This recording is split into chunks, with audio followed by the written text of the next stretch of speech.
भगवान कृष्ण के चंद उद्गारों में से एक ऐसा भी है जब उन्होंने इस बात पर शोक प्रकट करते हुए कहा कि कैसे उनके प्रिय भक्त कई बार ऐसे संकल्प ले लेंगे जिनका फलित होना असंभव होगा, किंतु फिर भी उन्हें उनको पूरा करवाने के लिए आकाश पाताल एक करना पड़ेगा, क्योंकि वे तो भक्तों के भक्त हैं। ऐसा एक संयोग तब बना जब युद्ध में अर्जुन पुत्र अभिमन्यु का वध कर दिया गया। चक्रव्यूह के रूप में एक सामरिक चाल चलकर कौरवों के खेमे के सभी मुख्य योद्धाओं ने मिल अभिमन्यु का वध कर दिया था। इस कूट चाल की योजना 100 कौरवों की इकलौती बहन दुशाला के पति जयद्रथ द्वारा सुझाई गई थी। अभिमन्यु की मृत्यु के उपरांत अर्जुन ने अगले दिन का सूर्यास्त होने से पहले जयद्रथ का वध करने और ऐसा न कर पाने की स्थिति में स्वयं का आत्मदाह करने की शपथ ले ली। उस रात कौरव बहुत प्रसन्न होकर जश्न मना रहे थे, क्योंकि उन्हें विश्वास हो चला था कि उन्होंने युद्ध जीत लिया है। वे सब मिलकर अगले दिन जयद्रथ को अपनी सेना के बीच में छिपाने की योजना बनाने लगे ताकि अर्जुन उन तक पहुंच ही न सके, और यह भी कि यदि किसी प्रकार अर्जुन जयद्रथ को मारने में सफल हो भी जाते हैं तो उनके पास एक और सर्वश्रेष्ठ युक्ति थी। जयद्रथ के पिता एक संत पुरुष थे और उन्होंने अपने पुत्र को वरदान दिया था कि जो कोई भी जयद्रथ को मारेगा उसके स्वयं के हजारों टुकड़े होकर जमीन पर बिखर जाएंगे।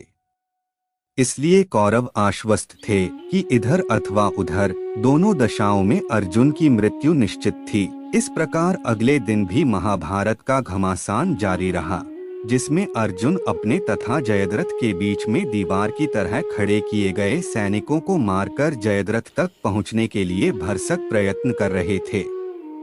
उस दिन उन्होंने हजारों सैनिकों को मौत के घाट उतार दिया, किंतु फिर भी जयद्रथ तक नहीं पहुंच पाए। जब संध्या की बेला निकट आ रही थी तब भगवान श्री कृष्ण ने, जो हमेशा सत्य के ही पक्षधर थे, अपने सुदर्शन चक्र का उपयोग कर सूर्य देव को कुछ देर के लिए छिपा दिया। उधर सूर्य को डूबते हुए देखकर कौरवों ने यह सोचा कि अब युद्ध विराम का समय हो गया है, क्योंकि सूर्यास्त हो चुका है। उत्सव मनाना आरंभ कर दिया। उस समय जयद्रथ भी अपने ठिकाने से बाहर निकल आया और प्रसन्नचित्त होकर अर्जुन के सामने खड़ा हो गया। उस समय भगवान कृष्ण ने अपना सुदर्शन चक्र वापस ले लिया, जिससे सूर्य देव फिर से प्रकट हो गए। यह जानकर कि अभी सूर्यास्त नहीं हुआ था और उस दिन का युद्ध विराम नहीं हुआ था, जयद्रथ भयभीत होकर अपने शिविर की ओर वापस भागने लगा। अर्जुन उसी समय अपना धनुष बाण निकालकर जयद्रथ को मारने ही वाला था कि भगवान श्री कृष्ण ने उनका हाथ पकड़ लिया। उन्होंने अर्जुन को निर्देश दिया कि जयद्रथ का शीश इस प्रकार उड़ाओ कि वह कटकर उनके ही पिता की गोदी में जाकर गिरे। अर्जुन ने निशाना लगाकर अपना तीर छोड़ दिया। उस तीर के वार से जयद्रथ का सिर धड़ से अलग हो गया। उस वार की शक्ति इतनी तीव्र थी कि उसका शीश उड़कर युद्ध भूमि से मीलों दूर जाकर ठीक उसके ही पिता वृद्धक्षत्र की गोद में गिरा। वृद्धक्षत्र यह देखकर विचलित हो गया और उस हड़बड़ी में उनकी प्रतिक्रिया के फलस्वरूप जयद्रथ का शीश जमीन पर गिर गया। चूंकि जयद्रथ का शीश उसके पिता वृद्धक्षत्र ने ही भूमि पर गिराया था, उनके वरदान के अनुसार उन्हीं के शरीर के 1000 टुकड़े होकर बिखर गए। इस कहानी के अनुसार भगवान कृष्ण ने अर्जुन के गुरु की भूमिका निभाई। अर्जुन ने जिस लक्ष्य को लेकर शपथ ली थी वह कार्य लगभग असंभव ही था। इसमें समय सीमा तथा ज्ञान की बाधाओं के साथ साथ अर्जुन के शत्रु की रक्षा करने वाली एक शक्ति भी थी।